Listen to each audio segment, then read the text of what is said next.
प्रिय छात्र छात्राओं, मैं डॉक्टर आशुतोष कुमार सिंह आप सभी का पुनः एक बार इस ऑनलाइन पाठ्यचर्या के कार्यक्रम में हार्दिक स्वागत करता हूं।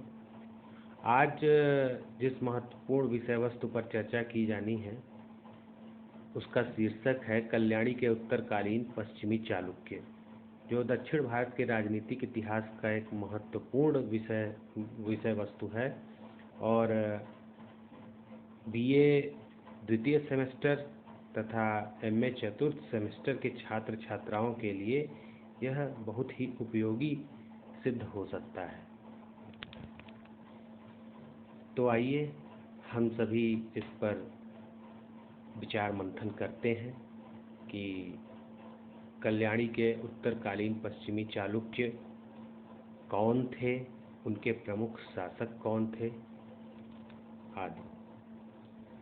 आज कल्याणी के उत्तरकालीन पश्चिमी चालुक्यों के वास्तविक संस्थापक और एक महत्वपूर्ण शासक तैलप द्वितीय के विषय में चर्चा की जाएगी। जैसा कि हम सभी जानते हैं, राष्ट्रकूटों के पतन के उपरांत दक्षिण भारत में कल्याणी के चालुक्य वंश का उदय हुआ।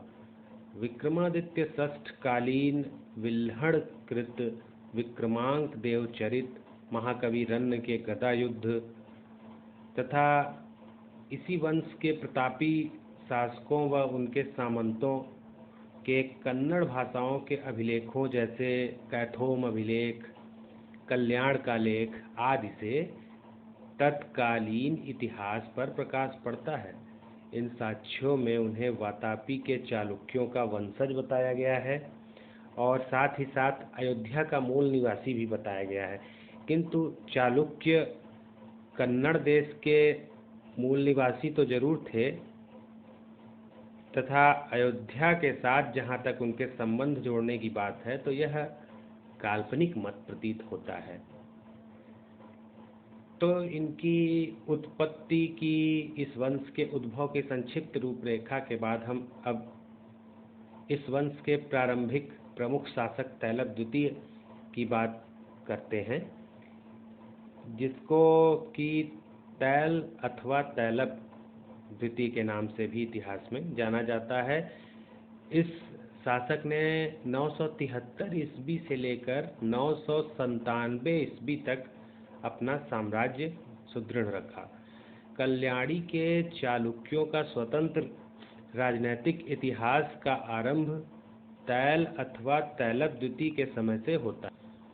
यद्यपि उसके पूर्व भी कुछ शासकों के नाम मिलते हैं, लेकिन उसके पूर्व के जो शासक थे वो राष्ट्रकूटों के सामंत थे, अर्थात स्वतंत्र स्थिति के शासक नहीं थे। इसमें जिन शासकों का नाम आता है उनमें हैं जय सिंह, कीर्तिवर्मा तृतीय, तैल प्रथम, विक्रमादित्य चतुर्थ, विक्रमादित्य तृतीय, भीमराज, अय्यर प्रथम आदि शासक हैं। तो ये सभी शासक जो थे राष्ट्रकूटों के सामंत थे। जैसा कि नीलगुंड अभिलेख से पता चलता है कि अय्यर ने राष्ट्रकूट नरेश कृष्ण द्वितीय की कन्या से विवाह किया था और इसके फलस्वरूप से दहेज में अतुल विपुल संपत्ति प्राप्त हुई थी। बहुत बड़ी मात्रा में उसको संपत्ति मिली थी। उसके पुत्र विक्रमादित्य चतुर्थ का विवाह कलचुरी शासक लक्ष्मण सेन की कन्या बोंथा देवी के साथ हुआ था। इसी से तैलप द्वितीय का जन्म हुआ। नीलकंठ शास्त्री का मानना है कि ये सभी शासक बीजापुर और उसके आसपास के क्षेत्रों में शासन करते थे, जो इस वंश की मूल राजधानी के पास था। कल्याणी के चालुक्य वंश की स्वतंत्रता का जन्मदाता तैलप द्वितीय ही था, जो कि राष्ट्रकूट शासक कृष्ण तृतीय के अधीन बीजापुर में सामंत था। और इसने, जैसा कि खोरपाटन अभिलेख की उक्ति से पता चलता है कि तैलप ने कृष्ण तृतीय के दुर्बल उत्तराधिकारियों खोट्टिग और कर्क द्वितीय से सत्ता छीनकर 973-74 ईस्वी के पास मान्यखेट पर अधिकार कर लिया था। राष्ट्रकूटों की राजधानी पर अधिकार करने के बाद उसने राष्ट्रकूटों के अधीन विभिन्न सामंतों को अपने अधीन करने का एक सफल अभियान प्रारंभ किया।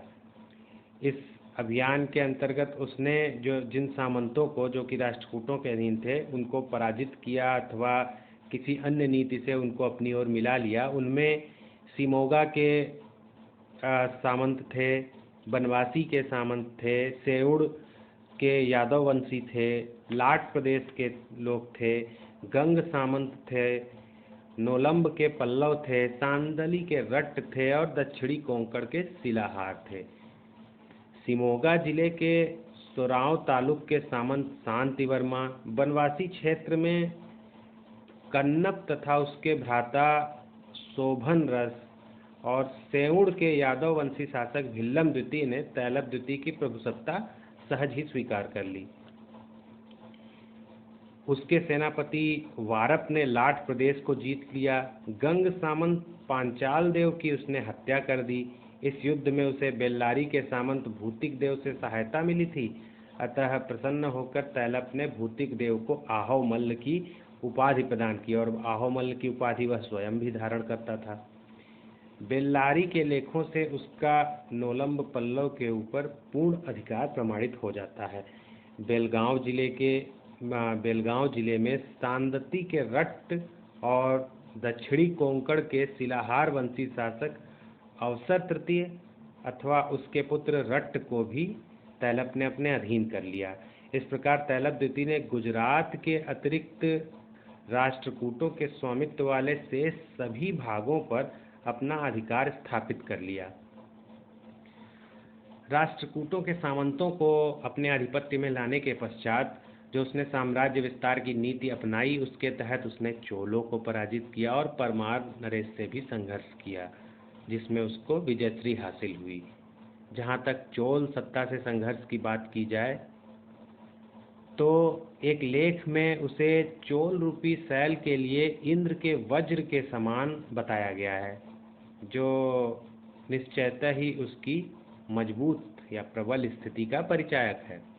राष्ट्रकूटों की चोलों से शत्रुता पहले से भी थी, वो पुरानी शत्रुता थी और संभवतः सामंत के रूप में ही जब तैलप सामंत था उसी समय उसने चोलों के विरुद्ध अभियान किया था और जिसके चलते तैलप द्वितीय चोलों का स्वाभाविक शत्रु पहले से ही बन चुका था।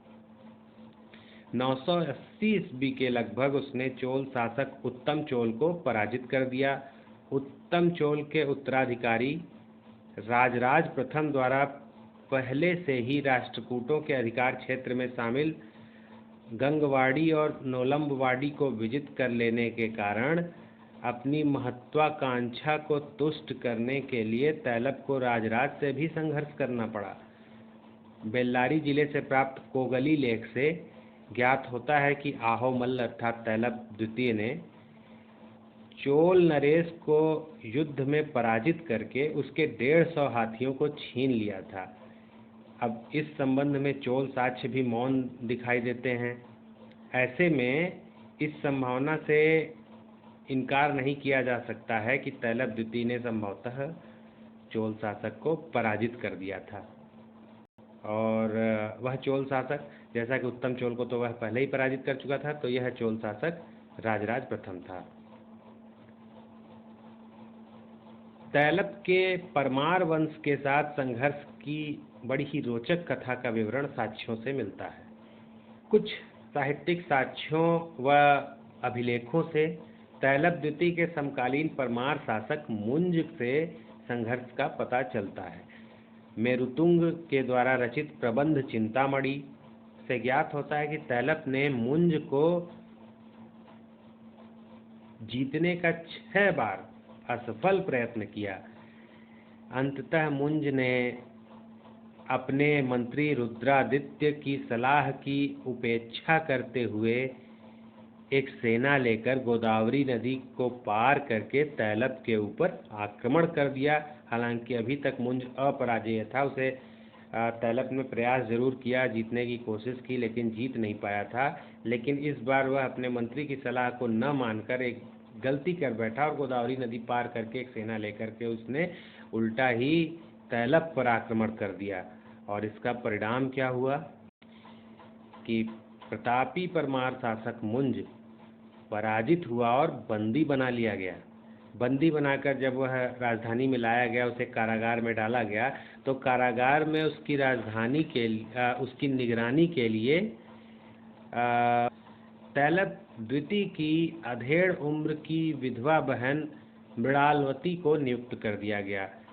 कारागार में ही उसे मृणालवती से प्रेम हो गया और उसने मुहपास में आकर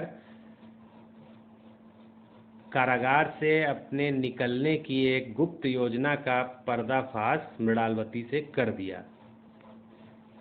किंतु मुंज के इस रहस्योद्घाटन को मृणालवती ने अपने भ्राता तैलप द्वितीय से जाहिर कर दिया, जिसकी वजह से मुंज को कारागार में कठोर यातनाएं देने के पश्चात उसका शीश धड़ से अलग कर दिया गया। कैथोम के ताम्रपत्रों में भी इसकी सूचना मिलती है और गड्ग लेख से भी यह सूचित होता है कि तैल ने वीर मुंज को तलवार से मौत के घाट उतार दिया था।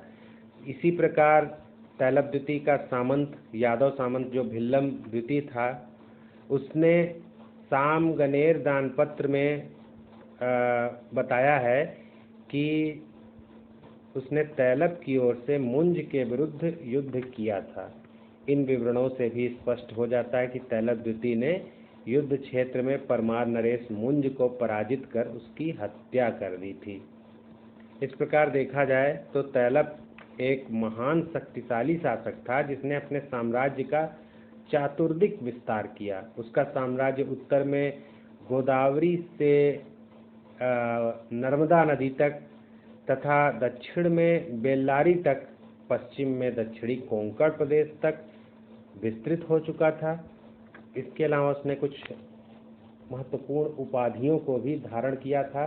उसके द्वारा जो विरुद्ध धारण किए गए वे थे भुवनैक मल्ल, महासामंताधिपति, आहव मल्ल, महाराजाधिराज, परमेश्वर, परम भट्टारक, चालुक्याभरण, सत्याश्रय, कुल तिलक, समस्त भुवनाश्रय आदि उपाधियां उसके द्वारा धारण की गईं।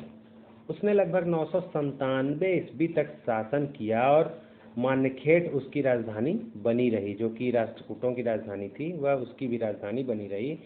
गड्ग अभिलेख के अनुसार तैलप द्वितीय ने चालुक्य वंश की प्रतिष्ठा को पुनर्स्थापित करके 25 वर्ष तक राज्य किया।